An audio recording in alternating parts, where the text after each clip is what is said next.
Masjid Al-Ikhlas, Kota Kasablanka yang dirahmati Allah Subhanahu wa taala. Alhamdulillah hari ini kita bertemu kembali dalam acara kajian pekanan hari Selasa yang insyaallah hari ini akan diisi oleh Ustadz Isong Aini LC dengan tema keluargaku ini catatan awal tahunku. Alhamdulillah ya, kita hari ini sudah memasuki tahun baru Islam pada pekan hari Sabtu ya, kalau nggak salah Sabtu itu 1 Muharram, sehingga tema kajian kali ini insya Allah mengenai muhasabah kita, apa saja yang telah kita lakukan pada tahun-tahun sebelumnya dan apa yang ingin kita lakukan pada tahun-tahun yang akan datang. Kemudian ada beberapa info yang ingin pengurus sampaikan. Yang pertama, bahwa kajian di Masjid Al-Ikhlas Mall Kota Kasablanka ini diselenggarakan tiap hari Senin, Selasa dan Kamis setiap ba'da zuhur. Untuk Senin itu kita isi dengan kajian Quran yang insya Allah diisi dengan tahsin Al-Quran atau perbaikan baca Al-Quran. Sementara untuk Selasa dan Kamis itu kita isi dengan kajian-kajian umum. Kemudian info kajian dapat dilihat di Facebook dan Twitter di @pengurus_MTHS. Kemudian bagi jamaah yang ingin mendapatkan email info kajian, silakan daftar ke pengurus.mths@huawei.com. Kemudian video kajian dapat dilihat di YouTube channel MTHS Official. Kemudian kajian ini akan berlangsung sampai dengan pukul 12.55, dilanjutkan dengan sesi tanya jawab. Baiklah, tanpa memperpanjang waktu, untuk barokahnya kajian ini, mari kita mulai kajian ini dengan membaca basmalah. Bismillahirrahmanirrahim. Waktu dan tempat kami persilakan kepada Ustaz.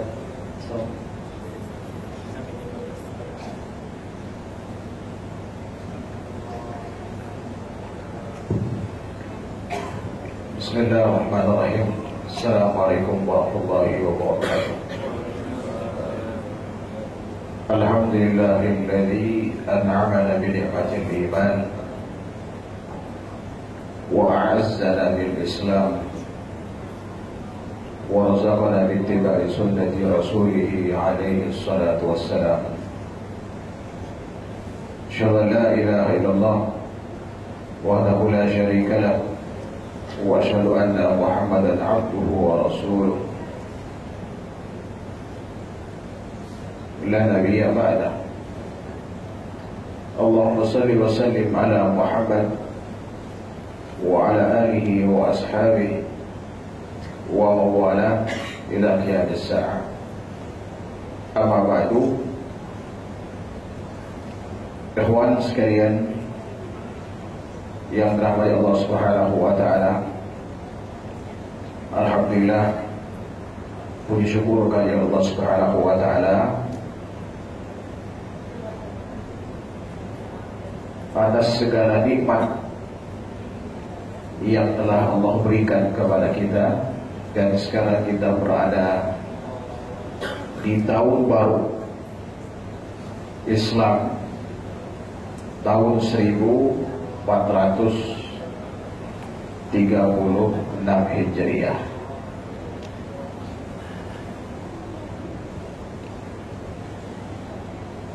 Ikhwan dan akhwat sekalian dirahmati Allah Subhanahu wa taala, setiap kita dan keluarga kita yang sudah dewasa tentunya dituntut untuk melakukan ibadah kepada Allah Subhanahu wa taala sepanjang tahun dalam kehidupan kita.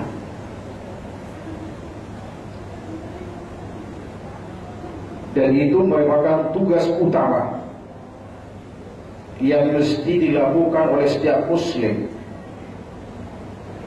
Karena Allah Subhanahu wa taala berfirman di dalam surah Adz-Dzariyat ayat 56, "Wa ma khalaqtul jinna wal insa illa liya'budun." Tidak aku ciptakan jin dan manusia kecuali hanya untuk beribadah kepada aku, kepada Allah Subhanahu wa taala. Dan ibadah ini sangat penting bagi kita untuk kita lakukan dalam hidup kita sejak usia bayi sampai kemudian ajal itu berakhir. Kenapa kita katakan penting? Karena dengan ibadahlah kemudian manusia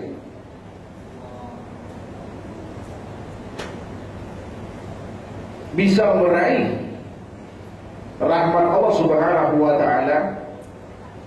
Dengannya kemudian terhindar dari api neraka, dan kemudian dengannya pula kemudian masuk surga. Dan itulah orang yang benar-benar beruntung kepada Allah Subhanahu wa ta'ala. Sebagaimana firman Allah Subhanahu wa ta'ala dalam surah Al-Imran ayat 185, kullu nafsin dha'iqatul maut wa innama tuwaffawna ujurakum yawmal qiyamah faman zuhziha 'anil nar wa udkhilal jannata faqad faz. Setiap yang bernyawa, kita, ibu kita, ayah kita, termasuk kita, anak kita, pasti akan berakhir dengan sebuah kematian, suka atau tidak suka. Bisa waktu matinya berpisah, atau kemudian bersamaan kena musibah, barangkali seperti tsunami, bisa bersamaan mati. Dan hanya pada hari kiamat akan Allah Subhanahu wa ta'ala kalian itu akan diberikan atau dicukupkan pahalanya, disempurnakan pahala nanti itu akan diberikan kapan? Di hari kiamat. Bukan di dunia ini imbalan itu didapatkan, tapi nanti di akhirat. Makanya kata Allah Subhanahu wa ta'ala, "Man zuhziha 'anil nar", yang diselamatkan dari api neraka, wa udkhilal jannah, dan dimasukkan ke surga, faqad faz, dialah orang yang beruntung. Dan terasa lengkap kemudian kesuksesan kepada keluarga apabila kemudian kita dapat mengajak istri, anak atau anggota keluarga kita masuk bersama ke surga. Namun seiring dengan perjalanan waktu, banyak godaan yang Allah ciptakan buat kita. Saya yakin tidak semua kita mulus menjalani ibadah. Coba saya ingin tanya, ini bapak yang depan, saya ambil yang tua lah. Usia bapak berapa sekarang? 49.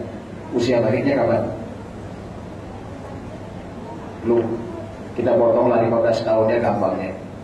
Udah berapa tahun kira ibadah itu?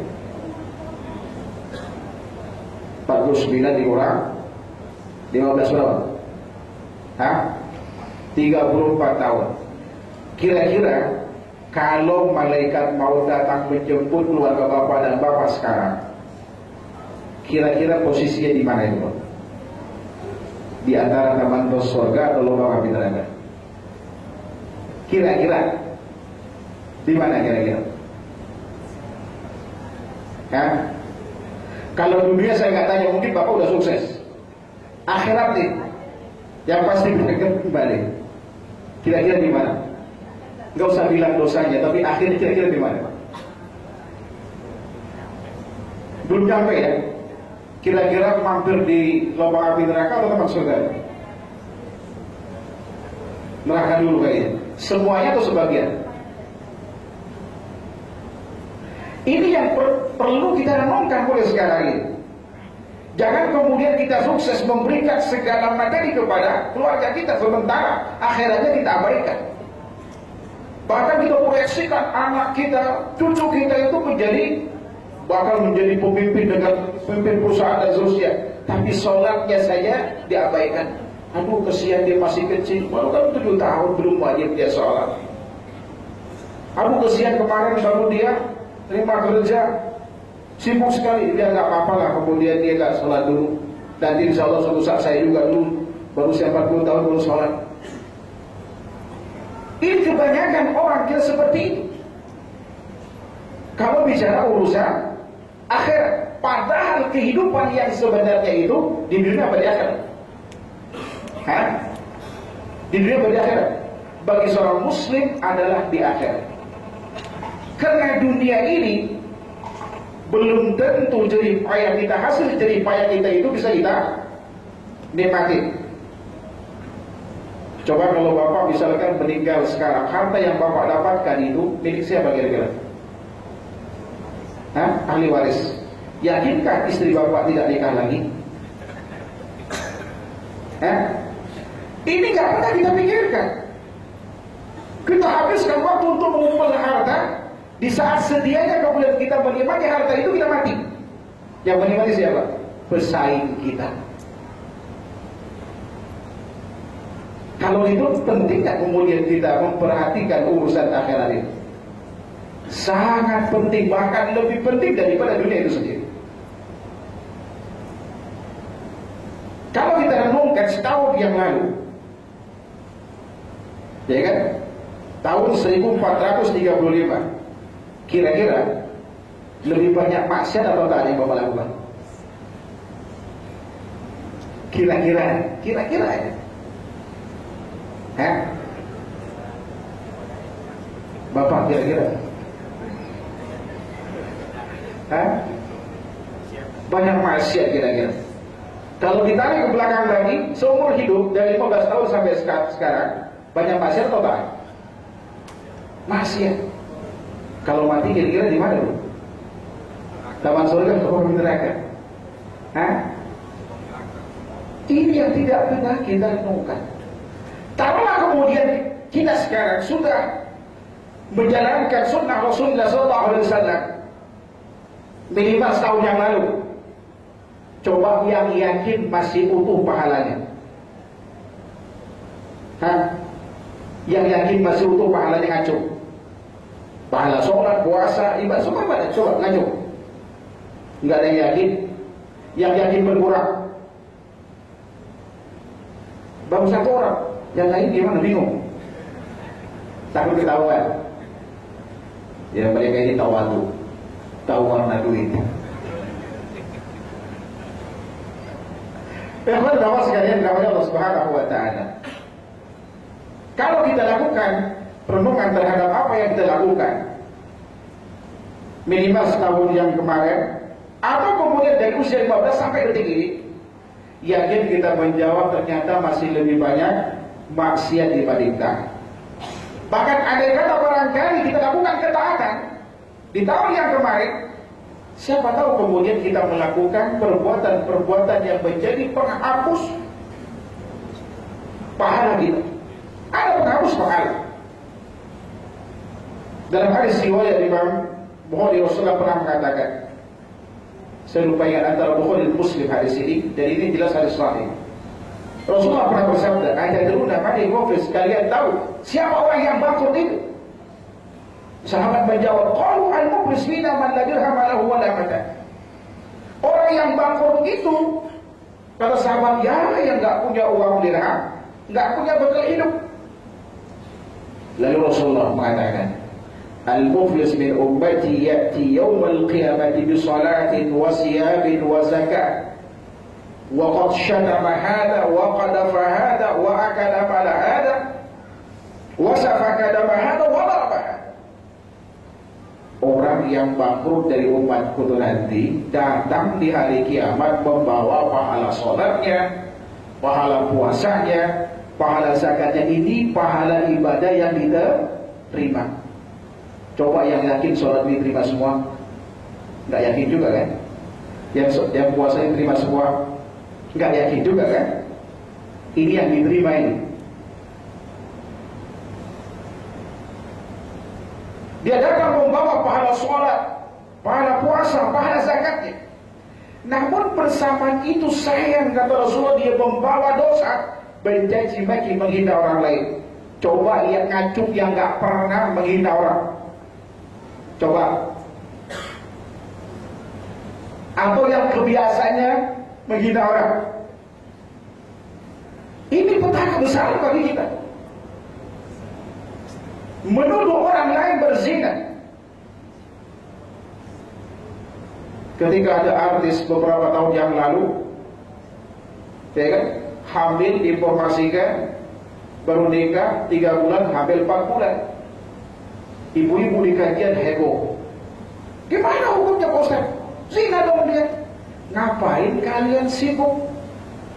Suaminya muslim, dia artis.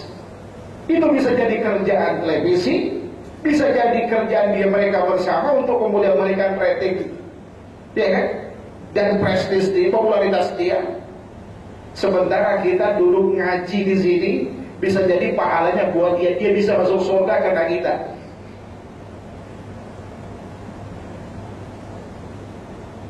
Memakan harta orang lain dengan batil. Atasan nggak tahu, ya kan? Proyek nilainya cuma 100 juta, ditulis 300 juta, 200 juta masuk saku atau bagi-bagi. Memang atasan nggak tahu, tapi itu adalah transfer pahala itu. Kalau punya pahala, kalau nggak punya pahala, nah dosa atasannya itu yang ditanggungkan ke orang yang ngambil, yang nilap duit tadi itu. Atau kita punya hutang ke orang lain nggak dibayar. Oh kayaknya lupa, dia menghasilkan sekarang udah 100 juta per bulan, 1 juta kayaknya lupa dia itu. Memang lupa. Barangkali yang punya piutang lupa, tapi Allah tidak akan pernah lupa. Nanti tidak ada bayar uang, yang ada bayar pahala, atau dipikirkan dosanya, atau kemudian menyebabkan orang lain terbunuh, atau membunuh orang, atau memukul orang yang tidak bersalah. Kalau kita pernah melakukan hal-hal ini, maka kemudian apa kata Rasulullah? Fa'utiya hada min hasanati wa hada min hasanati wa hada min hasanati. Maka pahala sholat, pahala puasa, pahala zakat tadi dibagikan kepada orang yang kita hina, kita caci maki dia, kita tuduh dia berzina dan seterusnya. Fa'in fa'iyat hasanatu, kalau kemudian pahalanya habis alias bangkrut, pahala sholatnya habis, puasanya habis, zakatnya habis, sementara dosa qabla ayyuqdama alaih, sementara dosanya itu masih belum selesai diadili, artinya masih banyak dosanya, pahalanya sudah habis. Faturihat alaihi khatayahum thumma turihat finnar, lalu kemudian dosa-dosa orang yang dicaci maki dihina tadi itu dilimpahkan ke ahli ibadah sholat, puasa dan zakat, sementara ahli ibadah ini dilemparkan ke dalam neraka, wal iyadu billah. Belum lagi kalau penghapus dosanya itu, penghapus pahalanya adalah syirik, itu pemusnah pasal pahala, bisa jadi minus kita pahala kita. Coba yang yakin masih utuh, tahulah ibadah kita diterima semua. Yang masih utuh aja ibadah, soal pahala. Atau yang sudah berkurang atau masih utuh? Berapa persen kira-kira berkurang? Sangat tergantung kepada perilaku kita. Maka menjadi penting bagi kita dalam kehidupan kita, dan juga kita ajak keluarga kita dan anggota keluarga kita untuk menjaga perilaku dan lisan kita agar tidak terjebak untuk melakukan perbuatan atau ucapan yang bisa menghilangkan atau paling tidak mengurangi pahala ibadah yang telah kita raih dengan susah payah. Singkat cerita, taruhlah kita sekarang sadar bahwa ternyata banyak maksiat dibanding ketaatan yang kita lakukan. Begitu pula kemudian keluarga kita. Namun Allah Subhanahu wa ta'ala saking sayangnya kepada kita itu, di setiap tahun itu ada waktu-waktu yang Allah istimewakan, di mana kemudian kalau kita melakukan ibadah itu sangat dicintai Allah, bahkan bisa dilipat gandakan, bahkan pahalanya tanpa batas.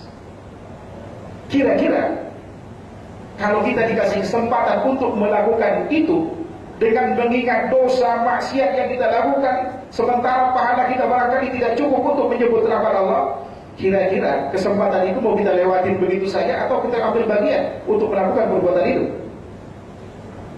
Ambil bagian.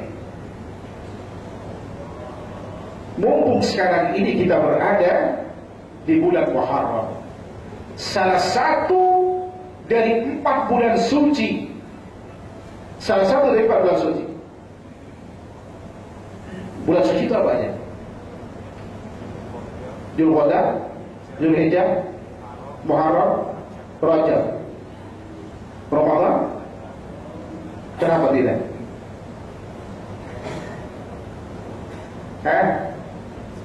Ramadan bulan suci bukan? Alhamdulillah sekarang kita berada di bulan suci Ramadan, memang yang populer Ramadan itu bulan suci, tapi Ramadan bukan bulan suci. Kesucian Ramadan itu hadisnya palsu riwayat Imam Ahmad. Betul apa yang dikatakan saudara kita tadi, bahwa bulan suci itu ada 4, Dzulqa'dah, Dzulhijjah, Muharram, dan Rajab. Anda bisa baca dalam surah Taubah ayat 36. Allah Subhanahu wa taala berfirman, "Inna 'iddatash shuhuri 'inda Allah 12 syahran fi kitabillah, yauma khalaqas samawati wal ardi minha arba'atul hurum." Saya potong ayatnya sampai situ saja mengingat waktunya sempit. Sesungguhnya bilangan bulan di sisi Allah Subhanahu wa taala itu 12 bulan. Di dalam kitab Allah, di Lauh Mahfuz sana, sejak penciptaan langit dan bumi, 4 di antara suci. Kalau kita melihat tafsir Jalalain saja, coba yang tahu tafsir Jalalain? Tafsir Jalalain itu tafsir yang dikaji hampir semua pesantren Indonesia. Pesantren tradisional biasa kaji kita ini. Salah satu penulisnya adalah Imam As-Suyuti. Itu ulama besar mazhab Syafi'i yang meninggal tahun 911. Beliau menafsirkan 4 bulan suci itu adalah Dzulqa'dah, Dzulhijjah, Muharram, dan Rajab. Namun sayang, meskipun kitab ini sangat populer, namun orang Indonesia masih meyakini bulan Ramadan yang tidak disebutkan dalam kitab itu sebagai bulan suci. Yang mulai sekarang kita tidak boleh meyakini Ramadan bulan suci. Bulan suci itu hanya Dzulqa'dah, Dzulhijjah, Muharram, dan Rajab. Dan ini dipertegas dalam hadis Rasulullah SAW.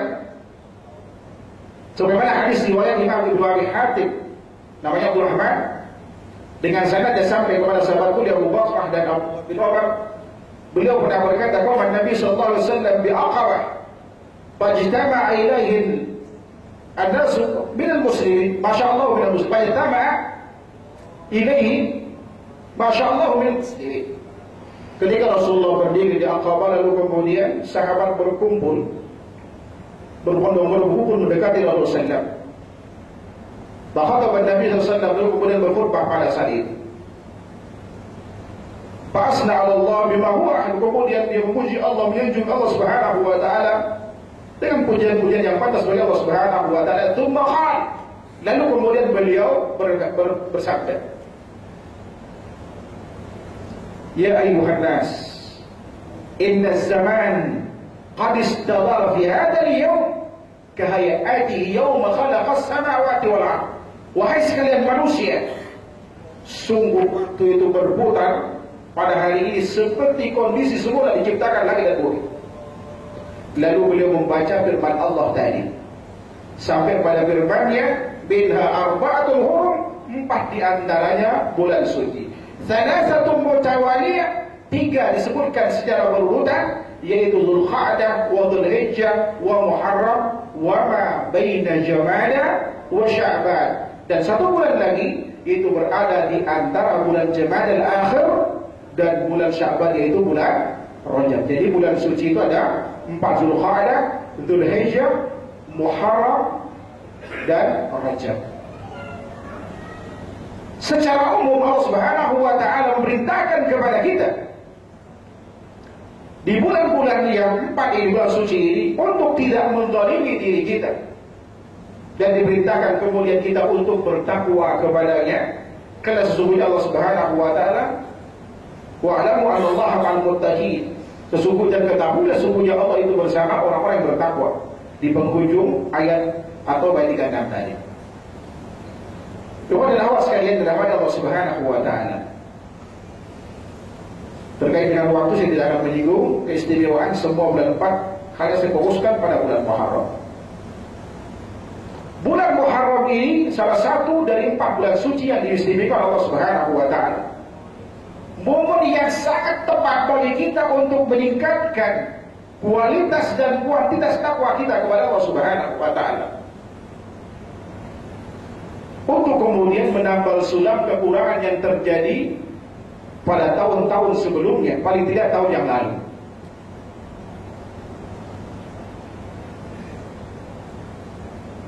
Satu amalan yang bisa kita lakukan dan kita ajak keluarga kita, yang pahalanya tanpa batas, yang dapat kemudian menghapus dosa kita, melindungi kemudian kita dari api neraka, dan itu merupakan ibadah yang paling afdal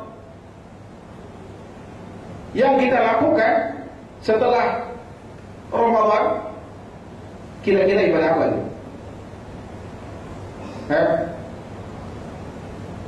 Menghidupkan hari-hari di bulan Muharram dengan puasa. Dalam hadis sahih riwayat Muslim, Rasulullah SAW pernah bersabda, "Afdalus siyam ba'da Ramadan syahrullahil Muharram." Seutama-utama puasa setelah bulan Ramadan itu adalah di bulan Allah, itu di bulan Muharram. Itu boleh kita hidupkan sebulan Ramadan, sebulan Muharram ini dengan puasa. Paling tidak kita lakukan puasa apa? Puasa apa? Puasa Ashura. Tanggal berapa? Tanggal berapa? Tanggal 9 dan 10. Ada 4 opsi terkait dengan ini. Yang paling afdal berdasarkan nas 9, 10 atau 10, 11 atau kemudian 9, 10, 11 atau kemudian 10 saja itu dimakruhkan oleh para ulama, kata Ibnu Utsaimin rahimahullah. Ini saya ambil gabungan pendapat Ibnu Utsaimin rahimahullah dengan Imam Al-Qayyim. Dan itu merupakan kesimpulan dari jumhur ulama, termasuk dalam mazhab Syafi'i. Namun yang paling afdal adalah 9 dan 10. Kenapa kita katakan demikian? Karena Rasulullah SAW pernah puasa tanggal 10 saja. Dalam hadis riwayat Imam Abu Dawud dari sebagian istri Rasulullah SAW, beliau mengatakan, karena Nabi SAW yasumu tis'a Dzulhijjah wa yaum Asyura wa salasata ayyamin min kulli syahr wa awwal itsnain min kulli syahr wal khamis.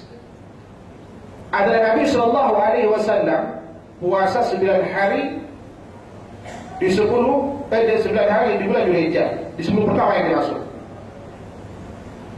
Dan kemudian puasa Asyura, dan puasa 3 hari dalam 1 bulan, dan puasa setiap Senin dan Kamis pertama setiap bulan. Dan boleh kemudian Senin dan Kamis itu kita hidupkan untuk berpuasa, karena Rasulullah mengatakan dalam hadis Imam At-Tirmidzi, beliau mengatakan tu'radul a'mal yaumal itsnain wal khamis fa uhibbu an tu'rada 'amali wa ana sha'im. Amal itu dilaporkan kepada Allah setiap Senin dan Kamis, dan aku ingin di saat pelaporan amalku aku dalam keadaan berpuasa. Kenapa Rasulullah SAW berharap itu? Karena puasa itu, termasuk puasa di bulan Muharram ini, ya kan, pahalanya itu tanpa batas. Pahalanya tanpa batas. Berdasarkan umuman hadis riwayat Muslim, Rasulullah bersabda, Allah berfirman, "Kullu amali bani Adam yudha'af al-hasanatu bi 10 amsalha ila 700 dhifin. Faqala azza wa jalla illa siyam fa innahu li wa 'ala zibi. Semua perbuatan anak Adam itu dilipat gandakan pahalanya dari 10, dari 10 kebaikan menjadi 10 sampai 700 kali lipat. Kemudian Allah berfirman, kecuali puasa itu milikku dan aku akan berikan pahala dengannya.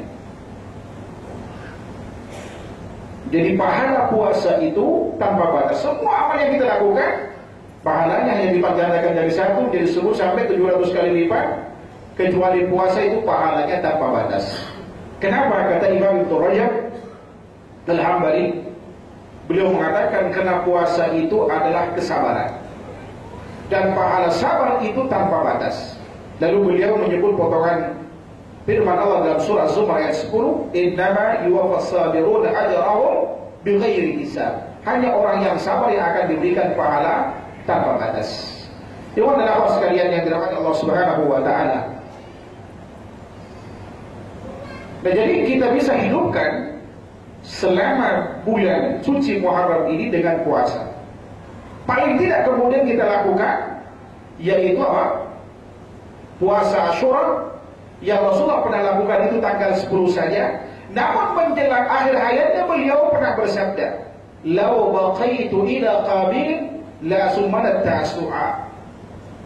Alaihi wasallam, andai kata aku hidup tahun yang akan datang, aku akan melakukan puasa yang dimaksud di samping tanggal 10 itu adalah tanggal 9. Maka kita katakan ini yang lebih afdal. Tapi barangkali kemudian kita pada tanggal 9, tepatnya hari Minggu yang akan datang, mungkin kena ada aktivitas menuntut kita yang dapat menghalangi kita untuk melakukan puasa pada hari itu.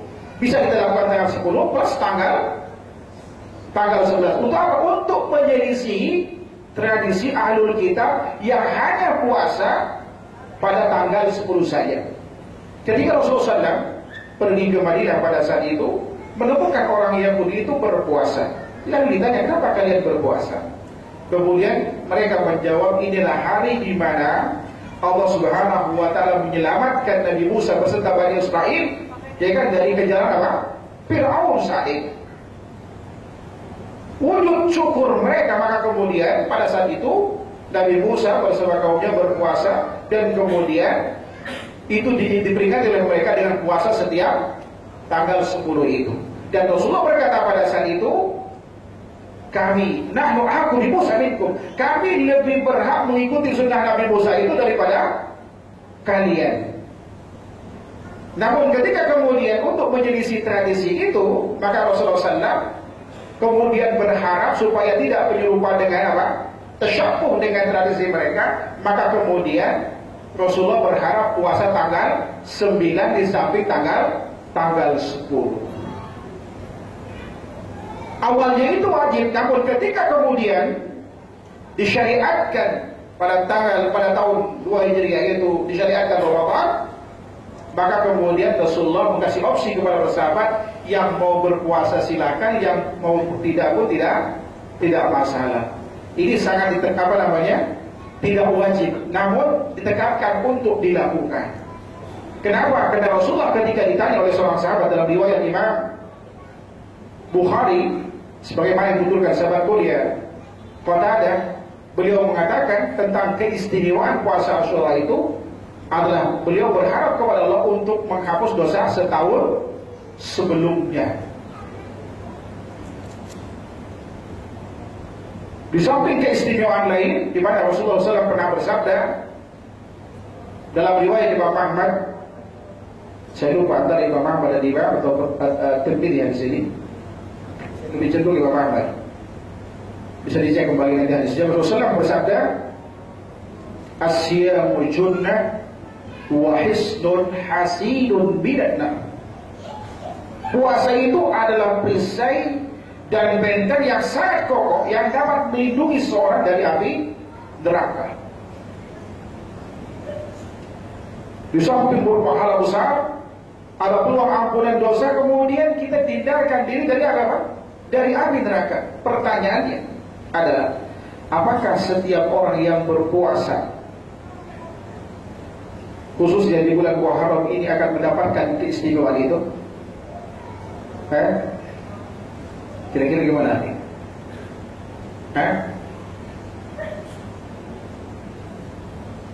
Dapat nggak pahala kita? Kira-kira jawabannya sangat tergantung kepada kualitas puasa yang kita lakukan, termasuk di bulan Ramadan. Coba yang yakin puasa Ramadannya dapat pahala. Ini terkesan, Masya Allah. Saya harapkan ya kan, sebelum Ramadan, sebelum melakukan puasa, kita harus tahu tata cara bagaimana kita berpuasa. Kenapa? Karena Rasulullah pernah bersabda dalam hadis riwayat Imam At-Tabrani Ahmad dan Ahmad dari sahabat mulia Abu Hurairah dan Abdullah bin Umar. Rasulullah pernah mengatakan, "Rubba sa'imin habtuhu bin siyamihi al-ju' wal atas." Berapa banyak orang yang melakukan puasa?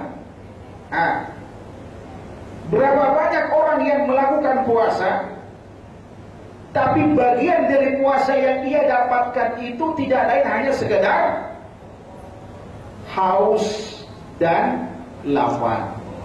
Itu artinya tidak semua orang yang berpuasa, baik di bulan Ramadan atau di luar Ramadan, mendapatkan pahala puasanya. Pertanyaannya kenapa? Pertama, kalau kita tidak meninggalkan ucapan dan perbuatan dusta selama kita berpuasa,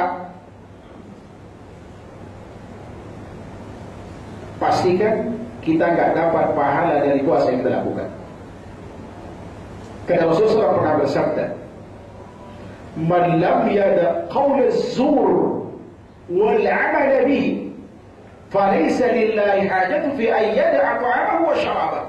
Atau kama qala Rasulullah, barang siapa yang tidak meninggalkan ucapan dusta dan perbuatan dusta, dalam bulan ini ada tambahan wal jahl bihi, maka kemudian Allah tidak butuh meskipun dia meninggalkan makan dan minumnya. Kalau ucapan dusta kita nggak tahu. Kalau perbuatan dusta kira-kira contohnya apa itu? Yang paling gampang, kita datang terlambat ke kantor, ya kan? Sementara kemudian atasan sudah keliling kontrol siapa yang terlambat datang, ya kan? Belum sempat ke ruangan kita pura-pura sibuk seakan-akan kita sudah lama datangnya, menyibukkan diri. Ini termasuk perbuatan dusta. Hati-hati. Atau termasuk juga perbuatan dusta, mudah-mudahan akhwat kita di samping kita tidak demikian, yaitu supaya kelihatan tinggi pakai sepatu atau sandal. Perbuatan dusta bukan? Perbuatan dusta bukan? Pendek supaya kelihatan. Perbuatan dusta bukan?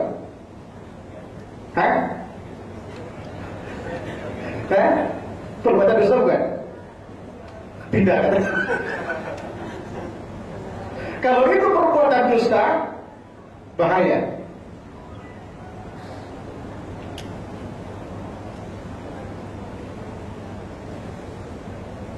Tapi beda kemudian barangkali dia nyamannya pakai itu kan beda, tergantung dianya. Jangan kemudian dipahami, wah nggak boleh pakai sepatu tinggi, pasti puasanya nggak diterima. Jangan itu kemudian, tergantung nih dianya. Coba dalam sekalian dirahmati Allah Subhanahu wa Ta'ala. Kemudian hal lain yang barangkali bisa mengurangi atau bisa menghilangkan pahala puasa kita adalah ucapan yang tidak ada manfaatnya, ngobrol gaul ngidul. Apalagi kemudian menggunjing orang, ngomel, marah-marah, ngajak berantem, mencaci maki. Tuh, ini bisa mengurangi, bahkan bisa menghilangkan pahala puasa kita. Karena Rasulullah SAW pernah bersabda, Allah berfirman dalam sebuah diskusi riwayat Imam Bukhari dan Muslim, dan lafaz hadis ini punya Imam Muslim. Beliau mengatakan, kullu amali bani Adam lahu illa siyam fa innahu li wa ana zibi. Hampir mirip dengan riwayat tadi. Semua perbuatan anak Adam itu miliknya kecuali puasa itu milikku. Aku akan memberikan pahala dengannya. Asyamu junnah, puasa itu adalah perisai, benteng. Dari apa? Tadi ditafsirkan dalam riwayat Imam Ahmad, asyamu junnah wa hisnun hasinun bidannar, yaitu benteng dari api neraka atau juga pengendali hawa nafsu. Karena ada di selain riwayat Muslim Rasulullah pernah bersabda, ya ma'syar syabab, bal istata' minkumul ba'a falyatazawwaj fa innahu aghaddu lil basar wa ahsanu lil farj. Faman lam yastati' fa alayhi bisyam fa innahu lahu wija. Wahai muda-mudi yang mampu nikah, nikahlah, karena itu lebih dapat menundukkan pandangan dan menjaga kehormatan. Kalau tidak mampu, hendaklah berpuasa, karena puasa itu dapat mengendalikan, mengekang hawa nafsu itu. Fa'idha kana yaumi shaumi ahadikum. Nah, kalau seakan-akan kalau ente ingin mendapatkan keistimewaan tadi, mendapatkan pahala tanpa batas dan kemudian menjadi benteng dari api neraka dan kemudian dari kendali hawa nafsu kita, maka kemudian apabila seorang di antara kalian berpuasa di siang harinya, fala yarfus yauma idzin wala yasquf wala yasquf, maka janganlah pada hari itu kalian melakukan rapas. Rapas lalu diartikan ucapan yang bernuansa porno. Kamu sebagai ulama menafsirkan rapas ini ucapan yang tidak ada manfaatnya. Yasuf itu teriak-teriak sambil ngomong. Saya artikan ini ngomel lebih pasnya.